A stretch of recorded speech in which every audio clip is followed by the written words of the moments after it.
Namaste and good morning, everyone. Let's do some prayers before our Wednesday class. Om Guru Brahma, Guru Vishnu, Guru Devo Maheshwara, Guru Sakshat Parbrahma, Tasmai Shri Guruve Namaha. Om Bhu Bhavaswaha, Tatsavitravare Bhargo Devasya Dhimahi, Diyo Yo Nah Prachodayat. Asto ma satgamya, tamso ma jyotirgamya, mrityorma amritam gamya. Om Sena Bhavatu, Sena Bhunaktu, Saviryam Karvavahi, Tejasvi Navadhitamastu, Ma Vidvishavahi. Om Shanti Shanti Shanti Om. I'm sure some of you have heard this Sanskrit saying, YATHA PINDE TATHA BRAHMANDE. As the body, so is the universe. This is the literal meaning of this Sanskrit saying.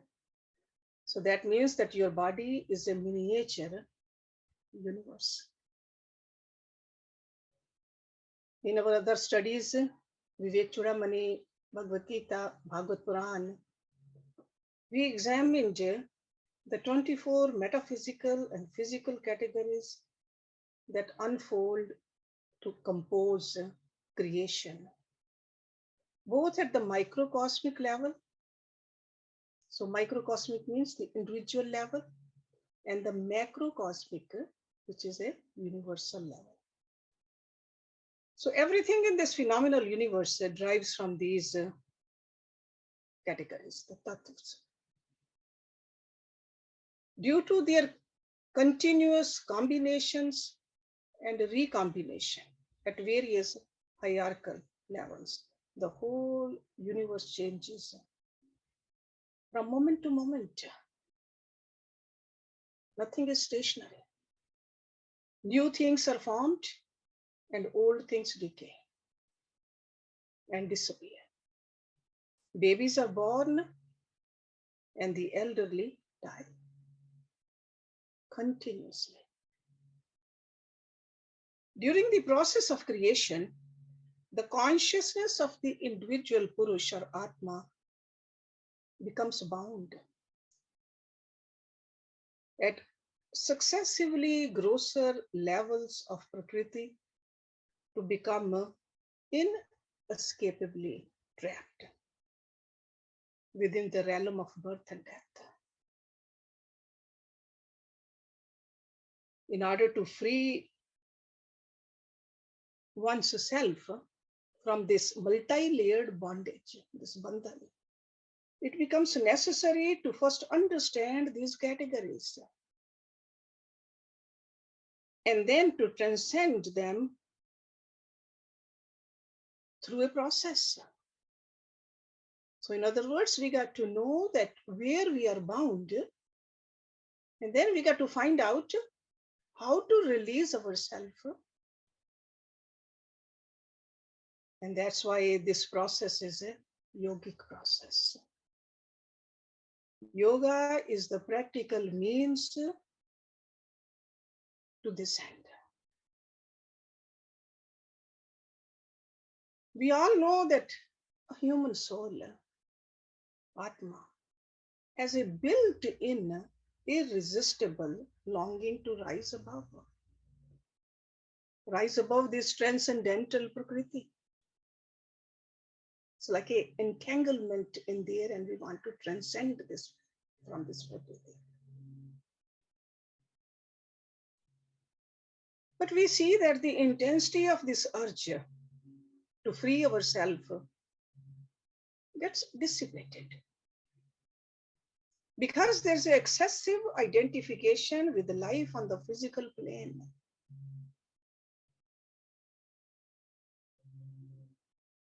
True purpose of existence is ignored. And as a result, we succumb to death again and again before attaining the state of liberation, which is our goal. Again and again, we are born with all of the pap and the punya, merits and demerits.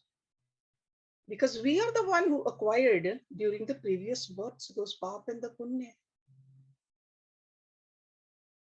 It's like a new, we keep on replaying the new versions of the same karmas. Same old mundane drama. We know that that individual can go on being reborn for thousands or even millions of reincarnations. There's no end to it.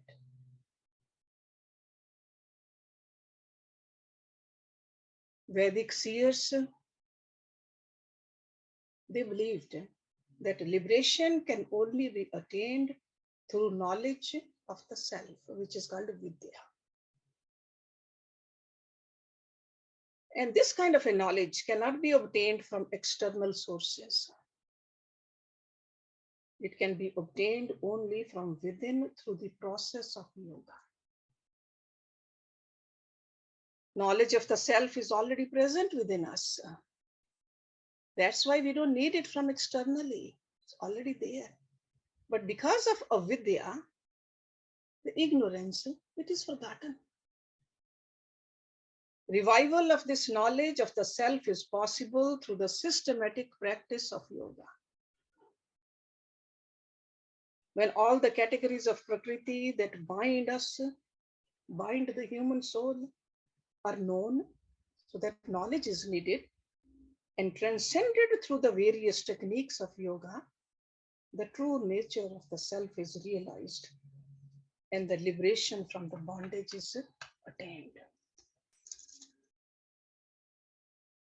The unfoldment of the 24 categories of Prakriti into the macrocosmic as well as microcosmic creation occurs at 3 distinct levels: causal, subtle, and physical. Causal is Karan, subtle is Sukshama, and physical is Sathula. So in other words, the spirit becomes covered with 3 successive types of bodies, and each of which conditions its consciousness to varying additional degrees. So these 3 bodies are accordingly called the causal body, Karan Sharira, subtle body, the Suksham Sharira, and the physical body, the Sathula Sharira. First is the subtlest, the causal. Next is the subtle, and the last is the gross. The last body is the one which is visible, while the other 2 are not. So these 3 bodies condition the inherently pure soul with 3 relative states of consciousness. In the material body, consciousness is limited to the waking state, Jagrata. In the subtle body, it's limited to the dream state, Swapan. And in the causal body, it's associated with the dreamless sleep state, which is called the Sushupti.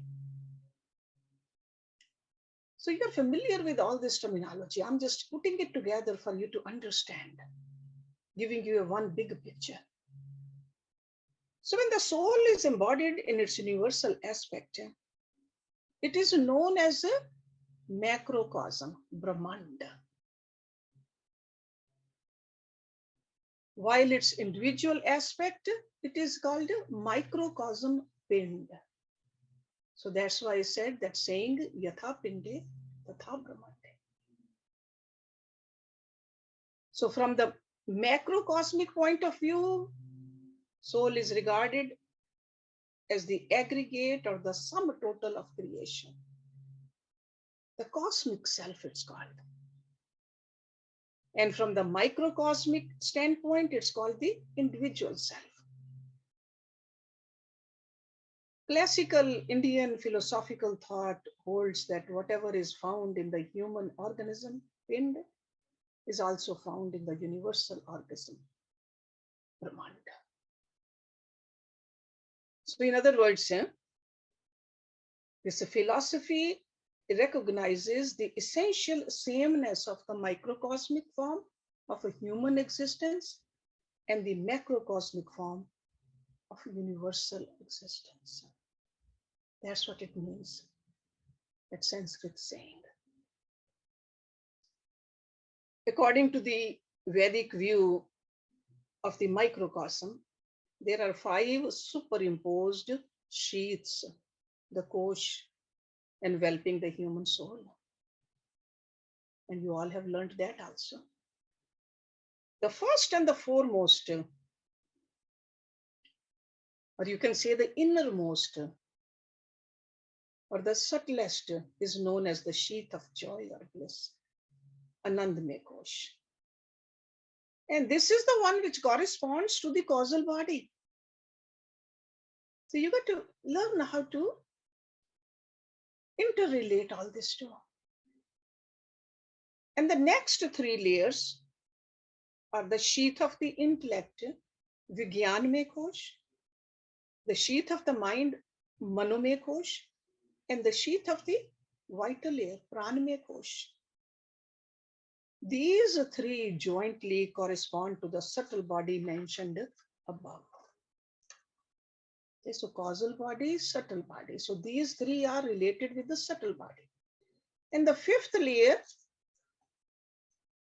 sheath of food, which is called Annamaya Kosha, corresponds to the physical body, the Sathul Sharir. The Atma is first covered with the causal body, Karan Sharir, the innermost vessel of the microcosm. This microcosmic layer is the expression of the blissful, dreamless sleep state, in which the consciousness, though still under the spell of avidya, experiences various kinds of diluted bliss.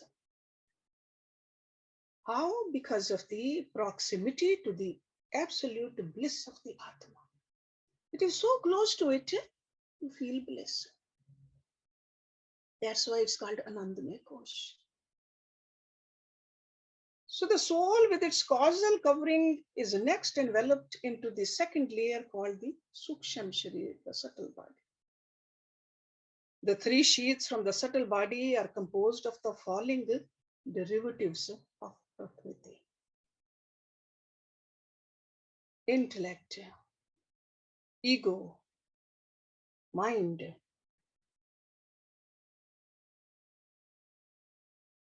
five cognitive senses, Jnanendriya, 5 faculties of actions, Karamendriya, 5 vital airs, the prans, 5 subtle primary elements, Tanmatras.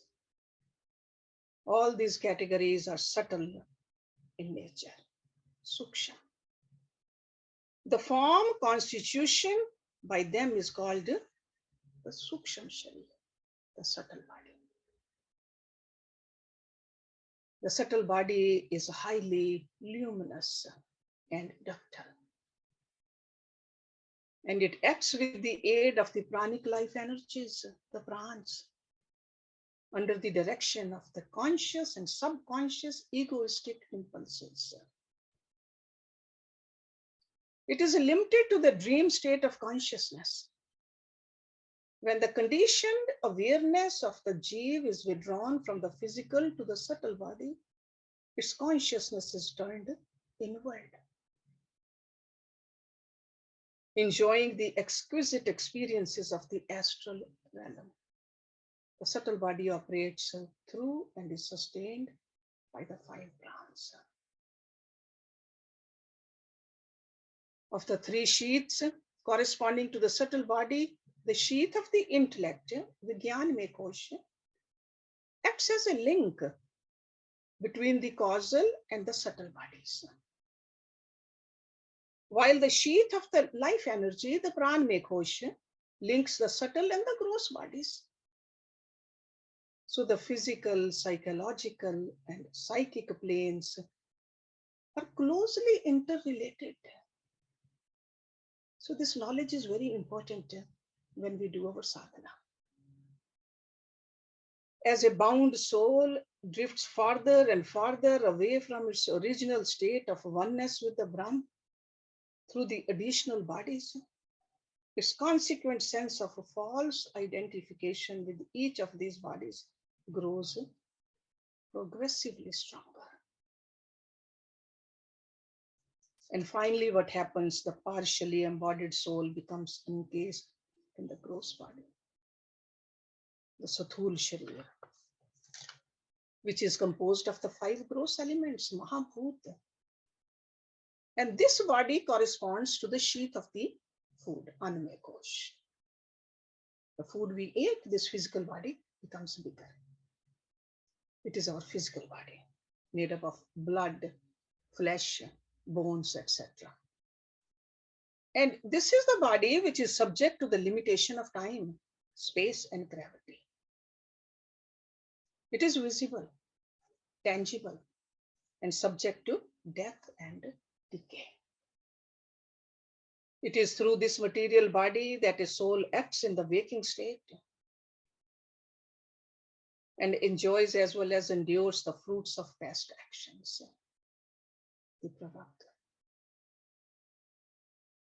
The sheathing structure of the human organism serves to cover the Purush or Atma, causing it to falsely identify itself as a microcosmic entity. Within the greater macrocosm, so there's a Brahmanda, the bigger, and the Pinde, the smaller. So this twofold illusion of microcosm and macrocosm is the effect of the avidya, the ignorance. And that's where we get overwhelmed. Intuitively or cognitively, our faculties, they feel very limited. So bodies or the sheaths obstruct our knowledge of the true nature of the self. When all these obstructions are purified, and this is what the sadhana is, we need to purify all this through the practice of yoga. The light of the self is realized, the soul, the Atma. And the reality of microcosm as well as macrocosm is forever dispelled. We identify ourselves with the Atma then. And that is the state of samadhi. During the state of samadhi, yogi sees within the microcosmic the magnified image of the entire universe, macrocosm. Yogi can then directly perceive the composition of the microcosm with all its modifications and stratifications, gross and subtle, formed and formless. This is how they got all that knowledge. All the glands, all the nadis, or even the constellation outside, the sun and the stars and the moon and the galaxies. They knew that it is identical, the composition of the microcosm as well as the macrocosm. And that's what they said, YATHA PINDE TATHA BRAHMANDE.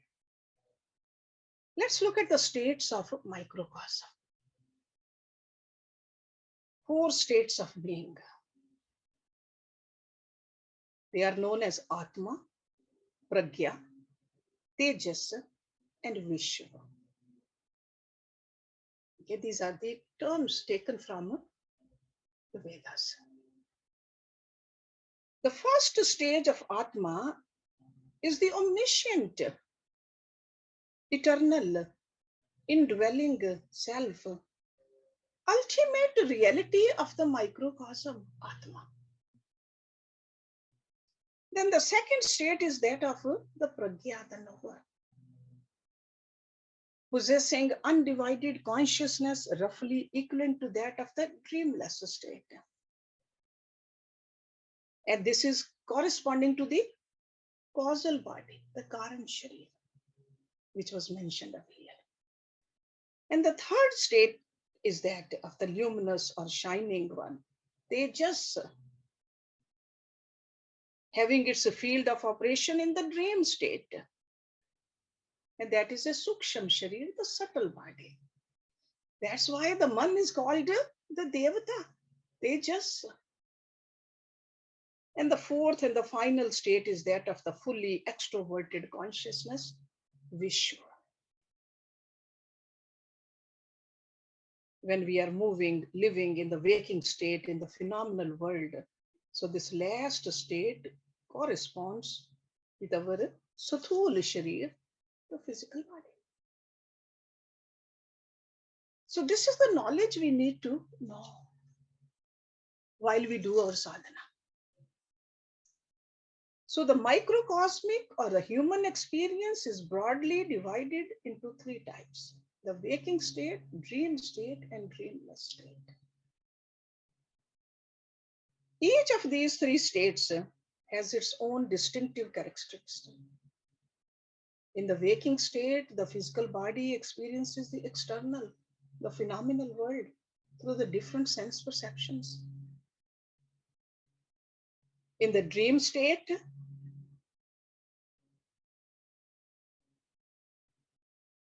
we do go through the experiences, the impressions which were in the mind.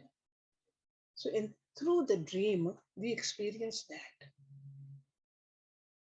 Even though these experiences, the dream experiences are internal and subtle, but they are shaped and projected like the actual experiences. That's why sometimes we are dreaming and we think it is so real, but it is only projection in our mind. There's no reality to it. And in the dreamless sleep state, neither the sense faculties nor the lower mind functions. Your intellect has also lapsed, and thoughts do not arise at all in the dreamless state. Memories do not bubble up. There's no real self-awareness in the dreamless sleep state. Even though the consciousness is drawn closer to the inner self, Atma is still covered by the veil of the ignorance of Vidya. And that is the root cause of all these three states of Vidya. Because the ego and the mind do not function in the dreamless state, there is a total absence of ego-mind thoughts. The stream of ordinary consciousness resting within itself. But we all know that in the case of a yogi, there's a fourth state which is known as Turiya, which is relatively pure awareness. Turiya, the Samadhi state. Now let's look at the states of macrocosm, the Brahmanda. Just like microcosmic states, the Brahma, the macrocosmic essence, also has four distinctive states. The first one is called avyakta, absolute or unmanifest state. Avyakta, unmanifested. Second is called Ishwar, God. Third is called Hiranyagaram, the subtle trans-physical level of creation. And the fourth is called, which is like a cosmic form of the gross, tangibly manifest macrocosm, Virat. So on the microcosm, it was a Vishwa. In the macrocosm, it's called Virat. When it's full-blown physical. So the first state of Brahma is indescribable because it's imperceptible, unmanifest, avyakta, and beyond the states of the normal human consciousness. non-dual, everlasting, imperishable. These are the terms we use to understand this. And the next state, which is called the Ishwar or God, this is the state known as a great cause of the universe. Brahma wanted to create.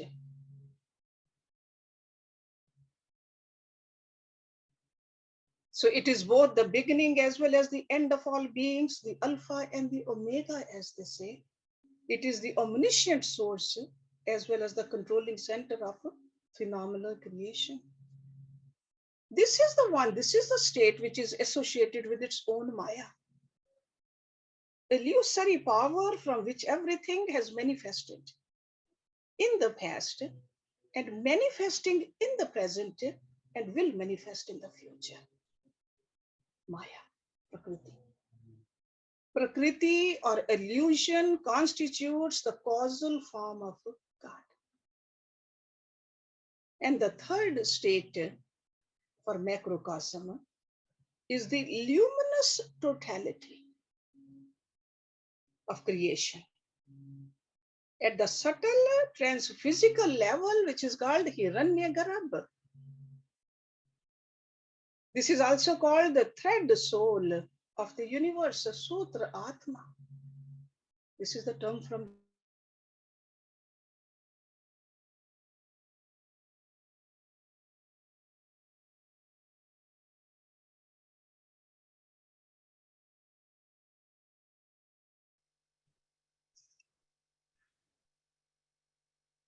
and the last state or the stage of is the universal or cosmic form, which is called Virat.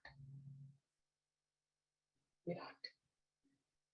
So Avyakt, Ishwar, Hiranyagarbha, and then Virat.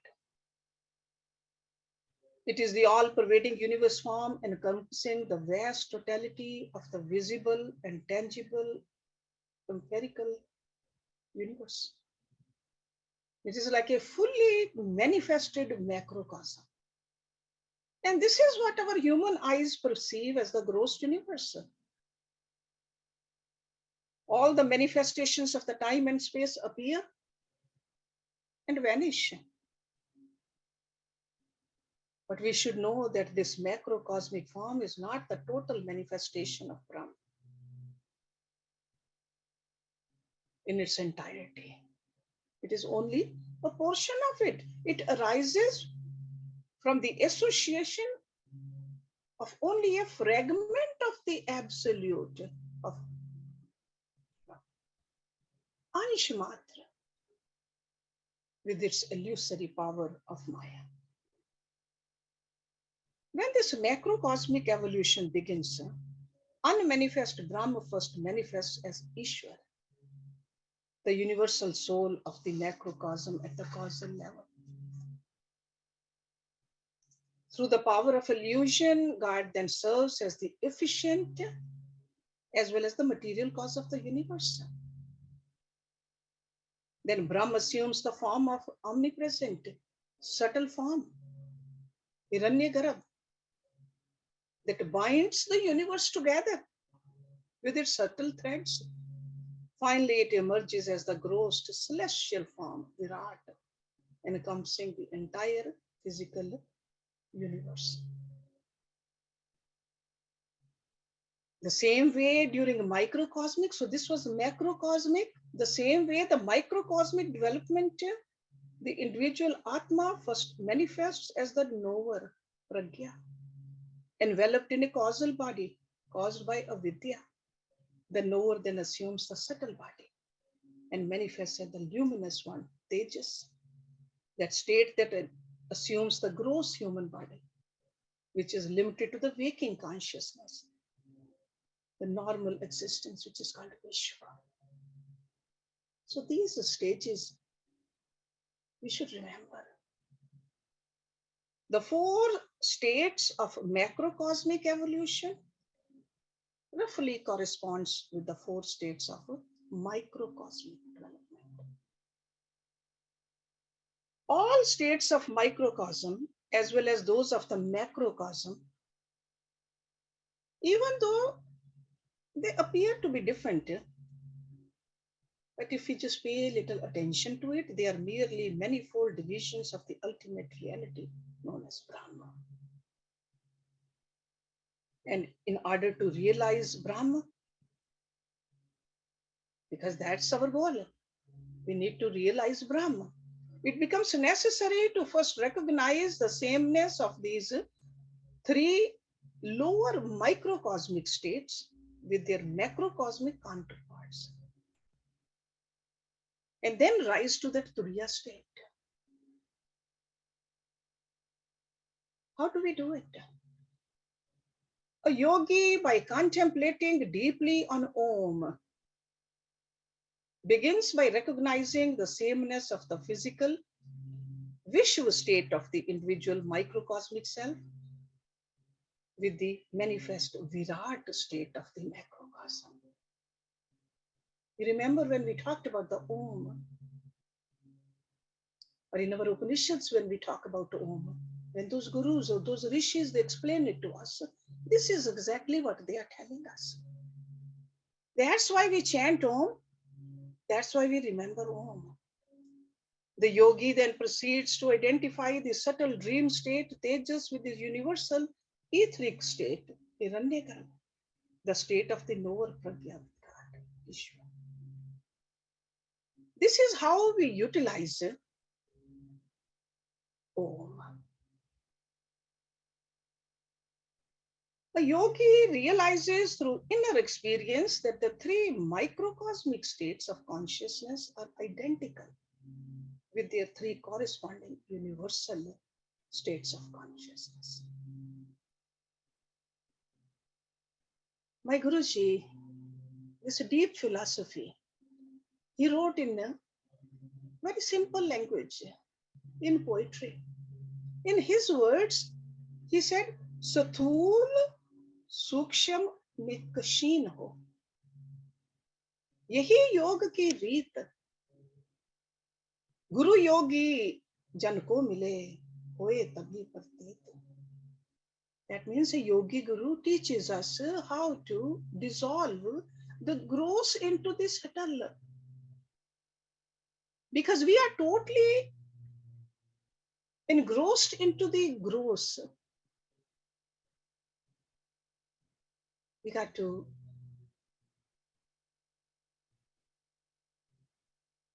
just let the gross go, focus on the subtle, and ultimately to the subtlest. Continuation of this, he even wrote further, he opened it up, he said, Roka Prithvi me chit. Prithvi means the earth element. Prithvi jal mein leen. Because water is subtler than the earth. Then he said, Tej mein jal ko lekar. Tej vayu mein leen. Tej means the fire element. Vayu chhod akash mein. Behkar aham vileen. Mahatatva adhar bana. Aham ko swa kar lena.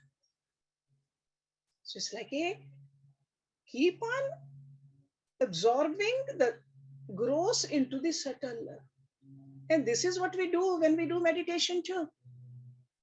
We can start from the lowest chakra and keep on rising above and above and above and detach from the gross.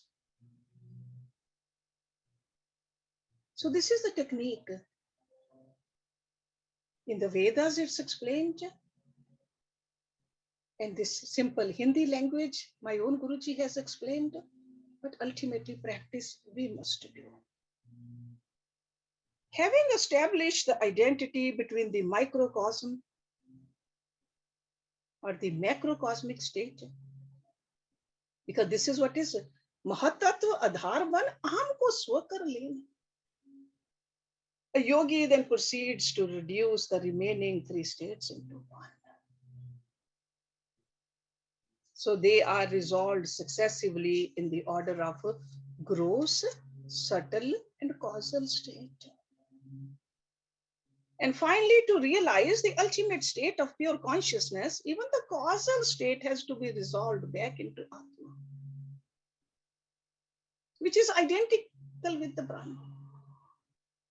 Swakarli.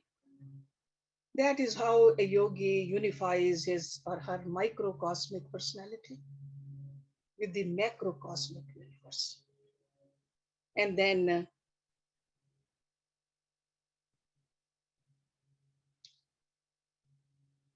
restores it back into Atma or Brahma, which is of the nature of the pure consciousness and infinite bliss.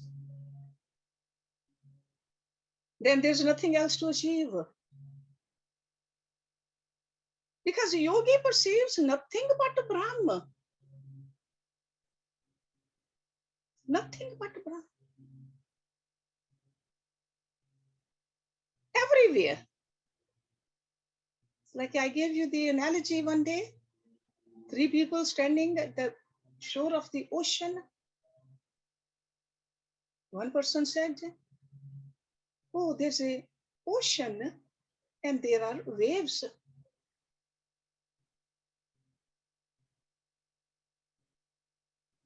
The other person said the waves are nothing but the ocean.